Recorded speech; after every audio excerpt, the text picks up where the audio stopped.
The Jerry Pal podcast is brought to you by Archstone Foundation, preparing society and meeting the needs of an aging population. And now, here are your hosts. Welcome to the Jerry Pal podcast. This is Eric Widera. This is Alex Smith. And Alex, who do we with us? Blah, blah, blah. Who do we have with us today?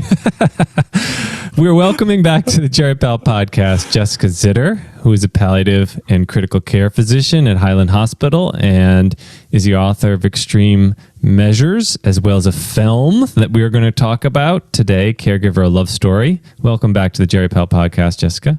I'm so thrilled to be here with you guys. We're going to be talking all about caregivers, but before we do you have a song request for Alex? You know I do. And I would have to say it's Here Comes the Sun. And why? Can I ask why? Well, I hope it's apparent to every single one of us on this call, but this has not been an easy year. This has been a very, well, maybe I would extend it, but it's certainly been a hard year for so many reasons. And I'm looking forward to some excitement, some change, and some positive impact from all that we've learned. Yeah. Yeah. I feel like I had plenty of excitement this year, so I'll be with everything else except I'm hoping for a really boring 2021. I know. You know 2020 is just going to give us one more kick before it goes, right? Yeah. It's just going to be one God more, forbid. right? Just right at the end there. Okay, so I cut my finger, paper cut, so I have a Band-Aid on it. So that's my excuse, all right? If you don't hear the full guitar part for this, I can't play guitar well with this finger bandaged. But here you go. Here's the best I can do. Little darling, it's been a long, cold, lonely winter. Little darling, it feels like years since it's been here. Here comes the sun. Here comes the sun, and I say it's all right.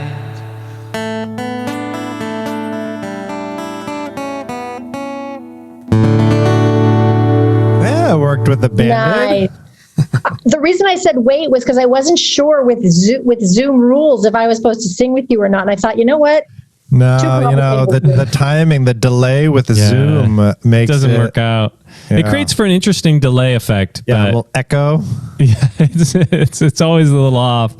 Unfortunately, there is like this weird like half-second lag. But I look forward to the day when we can have you in studio again and sing together again. Me too. Me too. Jessica, let's go into the topic. I think when I think of Jessica Zitter, I think of palliative care, critical care, author, director. Should I have been thinking, like, is this a long-standing interest in caregivers? And if not, how did you get interested in this? Well, the story is, I think, really instructive. I certainly was not intending to make a film about caregivers. And I'm going to be totally frank with you and honest. As somebody who's dedicated most of my career to thinking about improving the way we die in America, I had really been very patient-centered, like we think about ourselves in palliative care, really thinking about the patient. I really had not been thinking about the caregivers. And I set out to make this film. It wasn't even really going to be a film. It was going to be a sort of some educational video. It was around the time that my book was coming out. And I thought, let's have some great educational material to show how great hospice is and how great dying at home can be. And I had this sort of image that calling in hospice is a slam dunk. It's kicking the ball through the goal. It's sort of our sort of mecca of good dying. Mm-hmm. And this was my friend, this woman who's in the film, my friend Bambi, who herself was also a healthcare provider. She's a physician assistant. And she was on what I call the end of life conveyor belt. She was going for every treatment, everything. She was deteriorating. You could watch her. And one day she called me and she said, I can't do this anymore. And to speed it up, I came into her house. She hadn't had a poop in 2 weeks. She was so sick. We got hospice in there that day. Within about 24 to 48 hours, her life turned around. The way we think, that sort of vision of hospice, everything got better. Her family they all were planning to fly in very quickly from overseas. There was going to be a big family reunion. She was feeling so much better. She got like a new lease on life. So the whole point of this footage that I started to collect was to show how fabulous death can be if you do the right things, i.e., Call hospice. And what I didn't realize was that it would take 2 years after Bambi died, when we were starting to put together some of this footage. It was only then that I actually realized that I had been looking at the completely wrong character for this. It wasn't Bambi. It was her husband, Rick. And when you watch this film, you just cannot believe that you ever could have thought that it was about Bambi. It's really about him. I thought he was just going to be the guy that opens the door to the hospice people when they came in, but he became the primary character in this film and made me realize I needed to learn a lot more about this topic. Wow. So it was actually in post-production, like years afterwards, you actually came up with kind of, or even recognized this idea of the importance of caregiving at the end of life. Absolutely. Yeah. Yeah. And I'm a little embarrassed about that. I'm actually very embarrassed about it. I'm especially talking to a group of geriatricians and palliative care doctors. I know that among the audience of this podcast, there are many, many people who are probably shaking their heads saying, how did she not know about this problem? How did she call herself a palliative care doctor and not have thought holistically about this patient? And all I can say is, yeah, mea culpa. I didn't. I was so focused on the hospital location that I just wasn't thinking about the bigger picture and what happens to these people when they go home. Yeah, probably everybody, and I certainly am in this group of people. Like when I think back and think about all the patients that I've cared for, and have these big goals of care discussions, and we agree to hospice, but like the caregiver wasn't involved. The person that we're going to be relying on may not be involved. Luckily, we have an amazing social worker on our team who often is the one who's reminding us to do that. But yeah, I mean, I think the challenge is so many other things that we're trying to incorporate and synthesize and put together that it's one of those things in the healthcare system. The caregiver is often this person that we're not focused on. Well, it's that, and it also raised my awareness to the fact that subspecialists, whether you're palliative care or an ICU doctor, we want to envision, because this is such hard work, we want to feel like there is some kind of an answer for us, like there's some kind of a solution that we can fix this, whether it's in the ICU, plugging someone into a ventilator, which is one form of fixing a problem or doing something. And in a way, it's the same thing when you're a palliative care doctor, that you want to feel like you don't have to, all of the social complexities, it's almost too much to bear. And you want to say, okay, we got him on hospice. Yes. I can't think of the number of times when I look back on this now, where we would set up plans of care and, we're talking and we're getting everybody in, and we've got the hospice kind of coming in to meet with the patient in the hospital and their family. I think back on it and I just realize how many of those caregivers were kind of like deers in the headlights. Yeah. Especially once about 5 years ago, we started realizing like, wow, we'd better start preparing them a little bit more and tell them you're going to be doing the bulk of this work. And then when you do that, and then you still were plugging them into hospice, there was this like, whoa, you're telling me all these scary things and you're still sending me home without a lot of support and a lot of understanding of what I'm going to be doing. Mm-hmm. Well, let's talk about the film. Eric and I had the opportunity to view it, and I wanted to ask you some questions about Rick in particular, who's the caregiver for Bambi.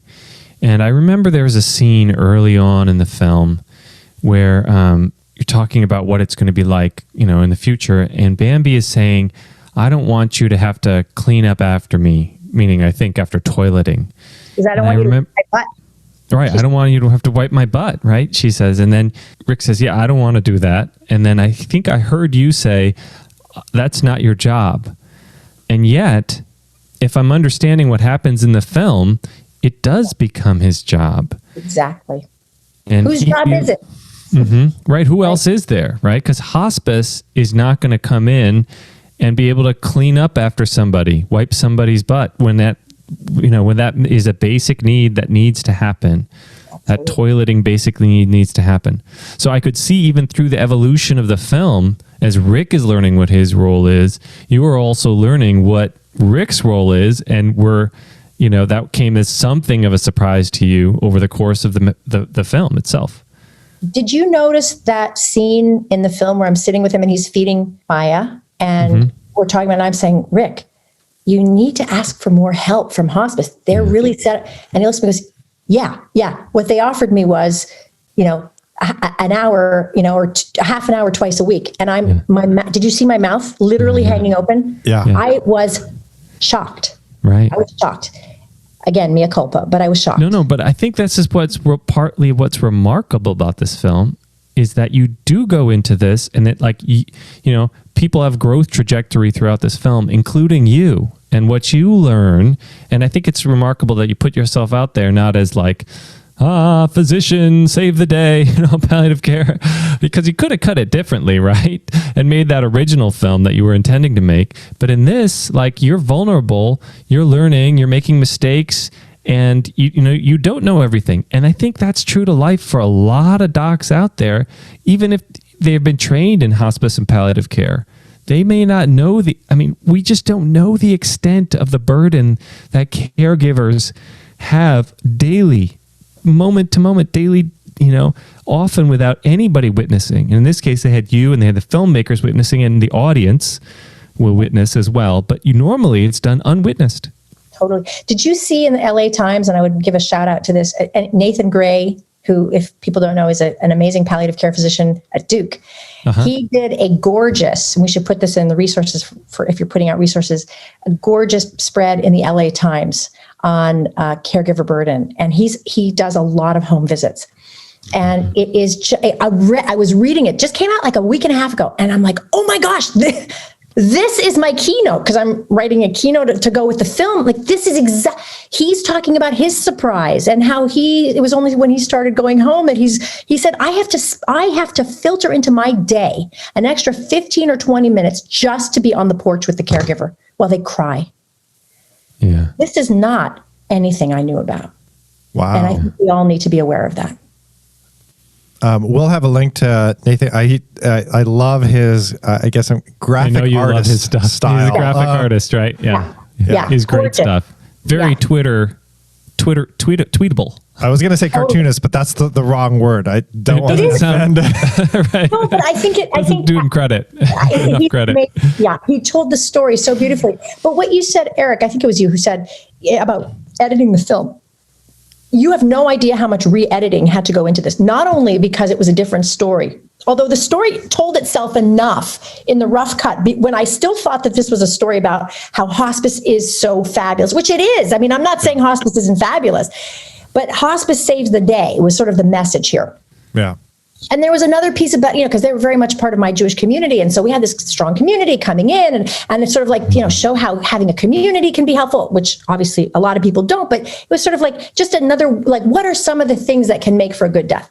So there were a couple of things that needed to be seriously re-edited. One was, oh my gosh, the entire thesis of this film is totally different from what I thought. And number two, and this was really challenging, I don't want this film to feel like it's throwing hospice under the bus, because that's the last thing I want to do. This is not about throwing hospice under the bus. And in the early cuts of the film, friends and family would watch it, and we'd sort of have some screening parties.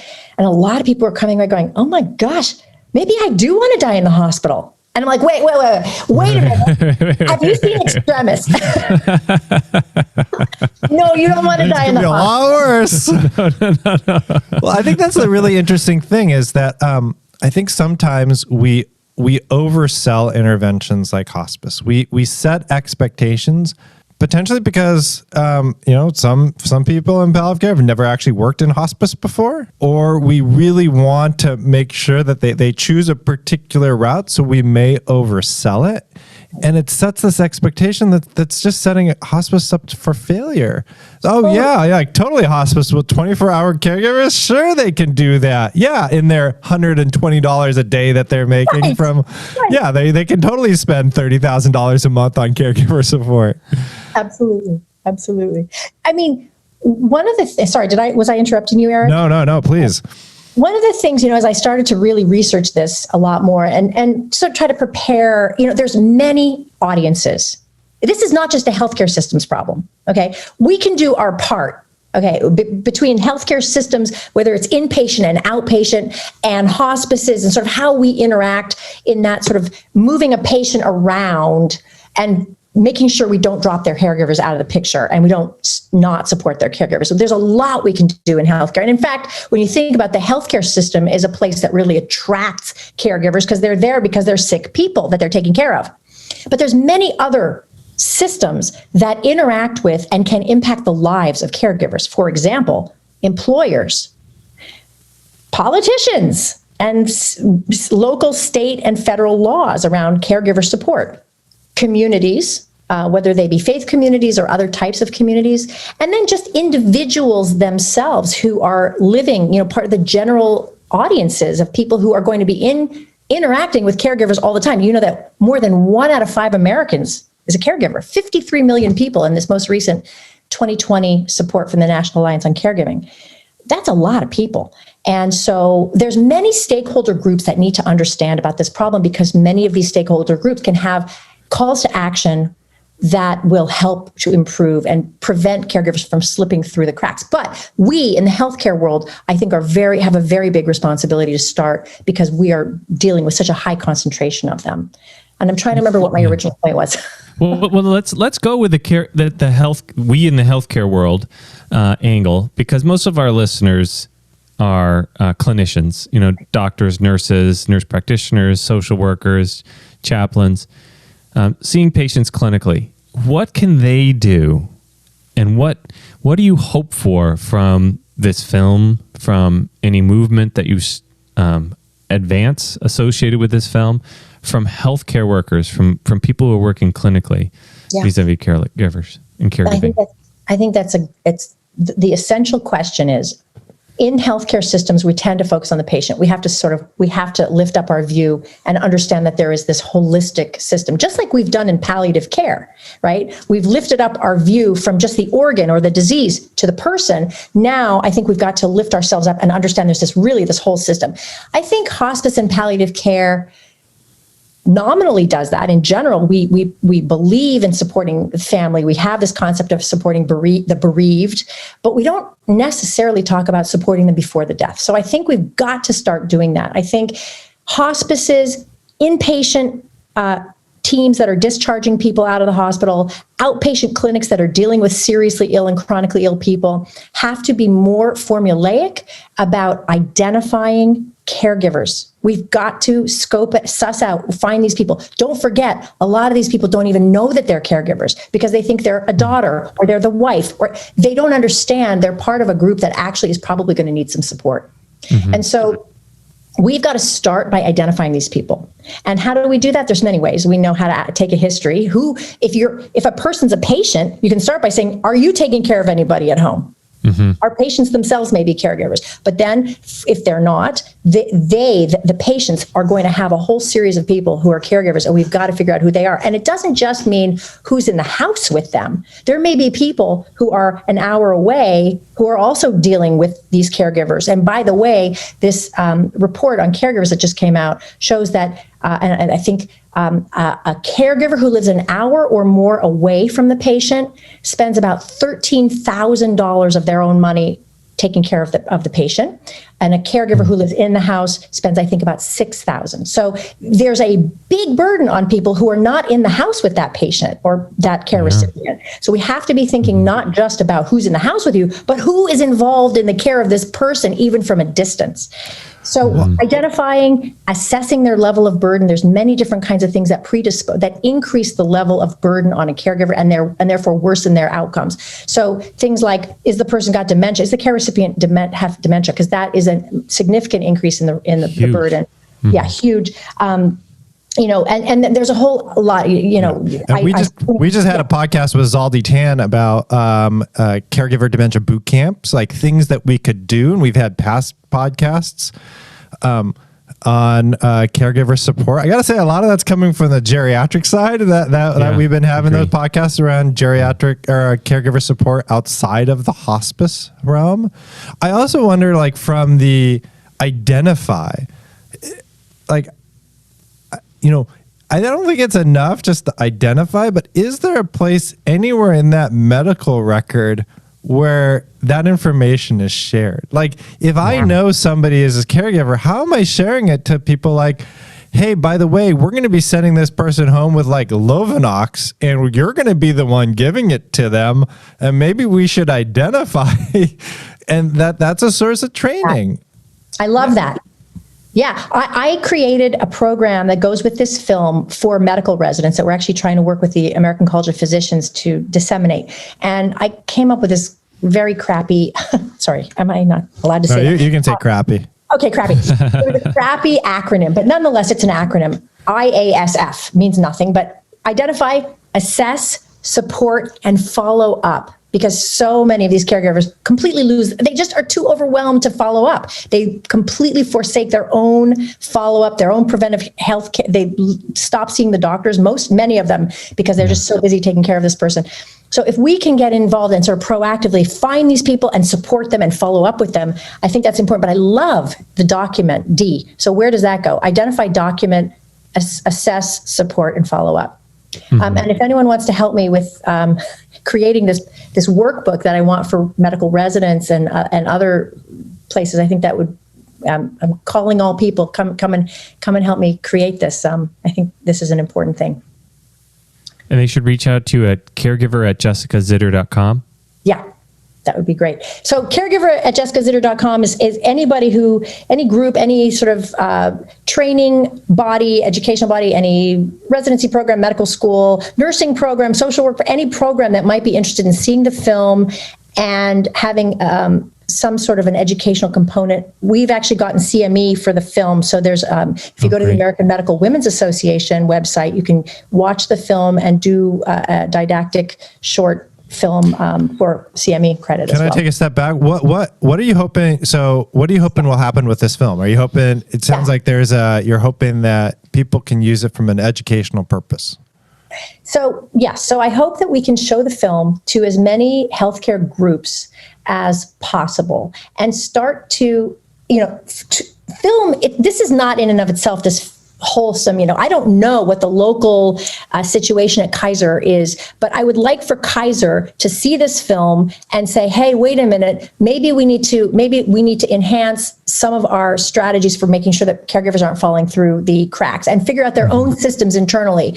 And then Summit Hospital sees it. I think that if we can get this film seen, we're creating a workbook right now for hospices. So if we can, how can hospices best support family caregivers? So if we start to raise awareness with the film and trigger people's emotions and motivate them to want to change and create systems so that these people are not dropping through the cracks, I think that will make a big difference. So, the other question is, the larger general public. So when you did Extremis, your last short documentary, it was on Netflix. It was nominated for an Oscar. Are you That's also right. You were at the award ceremony. Yes. Well, that's what we talked about on our last podcast. Yeah. Right. What are you going to wear to the award ceremony? No. We and all Alex, sorts of deep stuff. We learned it wasn't what are you going to wear? It was who are you wearing? Oh, that's right. That's right. Yeah, who are you wearing? Macy's. The Gap. Yeah. That was quite an experience. I will tell you the exciting news about this film is it won Best Documentary Short at the San Francisco Jewish Film Festival. Great. So, congratulations. Oh, thank you. It's an Oscar, makes it Oscar eligible. So awesome. We're hoping that somehow it will get noticed. We're hoping that they'll notice it. It's a long shot, but we're going for it. How do you get your film on Netflix?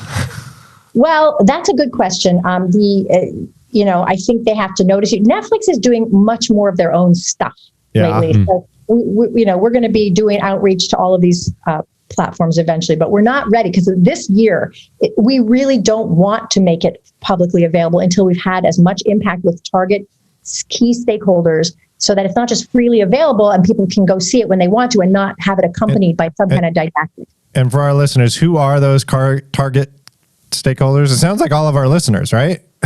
Certainly all healthcare, because as I said, I think it's a tremendously important area that can have impact. All hospices, all social workers, all people who work in and out of hospitals, in clinics and in inpatient, we should all be more aware of this and have strategies for how we're going to start thinking about caregivers in our midst. I would like to get this in front of employers. Employers, right now, what do we have for... Rick did this for 9 weeks. Do you know that the average family caregiver does this for 4.5 years? How is 12 weeks of family medical leave in any way going to support somebody to keep working? It's not enough. We've got to have more flexible approaches. Employers need to create more flexible approaches to supporting caregivers in their midst. They need to understand who they are. By the way, employers are losing $65 billion every year in employees having to quit or miss work because of caregiving duties. They will benefit significantly. The caregivers themselves who could continue to work do much better than caregivers who have to quit their jobs. So there's a win-win situation here that if employers are aware of this issue, everyone's going to do better. The legislators, I mean, there's been some untoothy sort of stuff that's kind of been put forward to support caregivers. It hasn't really done much. Joe Biden is coming in with a plan. It's a huge plan that Ai-jen Poo, who from the National Domestic Caregivers Alliance and all of the people who do work in this area feel that this plan that Joe Biden and Kamala Harris have to come in to support family caregivers actually is holistic and has a chance of really making a difference for family caregivers more than anything that's come our way so far. So legislators need to be made aware of this. Let's show it in the halls of Congress. This is an issue that should be bipartisan. This is not, it's all races are going to have experience this. Almost everybody except the exceedingly rich is going to be touched by this issue. So it's something that we really all, Democrat and Republican, should be coming together to talk about changing the way we govern around this issue. Yeah. Huge need for health policy reform. And you've touched on this. We talked about this a little bit with Zaldi Tan as well. And in your film, right, Rick saying, yeah, I talked to hospice and they offered, just small additional help. And then, there was a point where he was doing the laundry and it was, he can't afford paying for somebody to come by and be the personal caregiver there. There's a huge need. And ultimately what happens is many people who would prefer to be at home towards the end of their lives aren't able to be at home because the caregiver is overwhelmed, burnt out, and the person gets admitted to the hospital. Maybe they get admitted for respite and then back home. But a lot of times I think what happens is they get admitted to the hospital and they end up dying in the hospital, which is not their preferred place of death. Or they get admitted to the hospital and they get right back on the end-of-life conveyor belt. Why? They get pulled into the ICU, put on a ventilator, because their family, their caregiver has lost trust. Because we sent them home unprepared and they had a terrible experience and they were frightened and they were overwhelmed and exhausted. And they bring them back to the emergency room and they say, you deal with this. You do everything because you didn't do anything. You sent us home and we suffered. And now I want you to do everything you can. And so we get people who come and they go right back into the ICU. Yeah, I think it's important for people who are viewing this film from within geriatrics and palliative care, which is our community, to not take the view of, okay, so Jessica Zitter had this moment where she realized caregivers were really important. We've been paying attention to caregivers forever. We know they're important, whoop-de-doo. She just realized this. And approach it instead with humility about what we don't appreciate and what we think we know, but we don't know about the extent of burden for caregivers and the extent of our obligation to help them as professions who are focused not just on patients, but on their caregivers as well. And I think that the related point is one of the ideal target audiences are critical care physicians. Those people who work just in the inpatient setting, whether they're anesthesia or they come from pulmonary critical care. I guess pulmonary critical care, you get a little bit of outpatient, but you're generally not in people's homes. You're not seeing that daily burden of caregiving in the same way that people who are, home care physicians are seeing, for example. Yeah, absolutely. Absolutely. We just got to wake people up. And that's one of the things I really believe in, the power of film to stir people, to not necessarily in and of itself have to be so didactic, but just to show you a story. Look at this, and then make people say, ooh, you know what? I think I want to learn more. I mean, for me, this was narrative medicine instruction, just making the film. I then went and learned more. And I think that I'm hoping that this film will have that impact on other people as well to want to go learn more about it. And we should say some points about the film. It's about 25 minutes, was it? 24. Long? 24 minutes long. So if you want to show this to your audience, you're not signing. You don't have to clear out a 2-hour spot for what you think of as a movie, right? Yeah. This could be a 24-hour showing with plenty of time for discussion afterwards, because that's the key piece. The film is great, but it should launch a conversation. Right. This Extremis is also 24 minutes, and what I learned is if you keep it, under half an hour. You got a few minutes for an introduction, you got 25 minutes for the film, and then you got a half an hour to have a conversation, and it fits into a lunch slot. And it really, you have, if you want to bring it to people, you got to bring it in a way they can digest it. And if people are interested in watching the movie and using this for teaching, how do they get it again? Can you just do a quick reminder? Just reach out to us at caregiver@jessicazitter.com, and we will talk with you about your particular needs. And we have lots of ways of presenting it. Whether it's just seeing the film itself, doing the film along with Q&A or a lecture or some things. And we're creating programming for some slightly different audiences, and are open to creating more if someone wants to help create some for nurses or for for administrators. People have good ideas about how to use this and want to try something new. It sounds like you're not set on, or you're actually happy that people want to try this and use it for different things. Yeah. That's fabulous. And you're able to do this via Zoom now, presumably, or some sort of remote presentation. Yes, we're doing everything remote, obviously. We've actually just created, we were working with a new platform called Eventive, where we can, and we have an impact producer who's really in charge of trying to maximize impact with the film. And so she'll be the person who is getting back to people about it. Although if we're going to create new programming, which I'm really open to doing, I'll be talking to these people who might want to help. Right. I wanted to ask, speaking of that, tangentially related, do you know if anyone's making a film about the impact of COVID on people with serious illness or their caregivers? I don't know, but it sure should happen. Yeah. I suspect there's going to be a lot of film that comes out, but let me tell you from personal experience, it takes a long time to make a film. Right. And it's hard. It's hard to do now because part of the nature of the disease is that you really shouldn't be going into somebody else's home unless there's a strong clinical reason to do so. Okay. And Jessica, it takes a long time. 2 years from when you shot it to is that to the end of editing? No. Oh, no. 2 years. It was 2 years in the can before I got a first rough cut. And that was not just because, that was partly just because I was so busy doing other things at the time that I didn't have time. And I didn't even know if there was really a movie in it. So I hired this guy who ended up becoming my co-director, this fabulous filmmaker, Kevin Gordon. And he came in and just started looking at it and putting it together. And he said, well, here's a rough cut. What do you think? And I looked at it, and that's when I was like, oh my gosh, I am so embarrassed. I missed the whole point of this film. But it was 2 years until we started really working on it. And then it was probably another year and a half of editing. And I mean, it's a lot of work. Yeah. I'm just wondering, I just think back to, if somebody recorded all of my palliative care conversations, looking at it in hindsight, oh my God, Eric, you missed the big theme here. You missed the important part.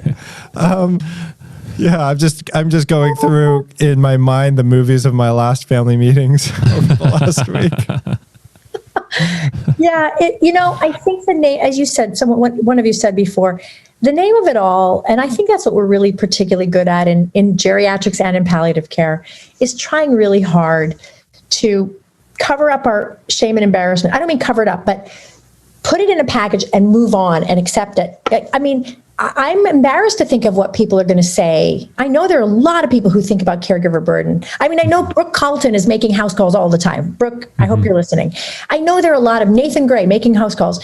I mean, and so for those people, this is a duh, obviously. But I really do think that if I, Jessica Zitter, who cares about this very, very much, if I didn't know about this, I am confident that there are many, many other people, including in the palliative care movement, who did not know about this and who would be shocked to watch this. So even if there are people who are going to laugh at me and say, what the heck were you missing? I know there's enough people that even if it's 5 people for whom this makes a difference, I know it will have been worth it. Well, Jessica, I want to thank you for joining us and for doing this video and for just being vulnerable too. And sharing kind of what you've learned. I think those are the types of things that move this conversation forward rather than people say, you should know this. Right. So big thank you. Thank you, Jessica. Can we end with a little bit more, Here Comes the Sun, though? A little bit more sun. Little darling, the smile's returning to the faces. Little darling, it seems like years since it's been here. Here comes the sun. Here comes the sun, and I say, it's all right.